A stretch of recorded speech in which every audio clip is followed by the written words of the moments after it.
الحمد للہ وکفیٰ والصلاۃ والسلام علی سید الرسل وخاتم الانبیاء۔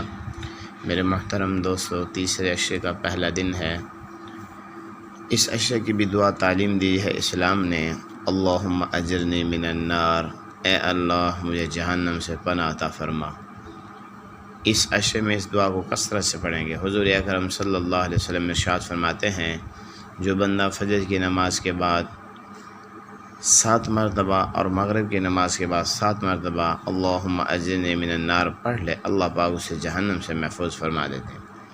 جس دن اگر فجر کی نماز کے بعد پڑھے گا مغرب سے پہلے انتقال کر گیا، یا مغرب کی نماز کے بعد پڑھے گا فجر کی نماز سے پہلے انتقال کر گیا، تو اس دن اللہ جل شانہ سے جہنم سے محفوظ بنا دیں گے۔ اتنی قیمتی دعا ہے۔ تو میرے دوستو، جہنم سے آزادی کا عشرہ ہے، کثرت سے اس دعا کو پڑھیں۔ اللہم اجرنی من النار، اللہ پاک ہمیں جہنم سے پناہ عطا فرمائے۔ جب آخرت والی جہنم سے اللہ نے پناہ عطا فرما دی تو یقیناً انشاءاللہ دنیا کی زندگی بھی جنت بن جائے گی۔ آج دنیا کی زندگی دولت کی وجہ سے جہنم بنی نظر آتی ہے، اولاد کی نافرمانی کی وجہ سے جہنم بنی نظر آتی ہے، بیویوں کی نافرمانیوں کی وجہ سے جہنم بنی نظر آتی ہے۔ تو ان چیزوں کا انشاءاللہ اہتمام کریں گے، اللہ رب العزت یقیناً ہماری دنیا اور آخرت کو سنوار کے رکھ دیں گے۔ اللہ کریم سے اللہ پاک ہم سب کو عمل کرنے کی توفیق عطا فرمائے۔ السلام علیکم ورحمۃ اللہ وبرکاتہ۔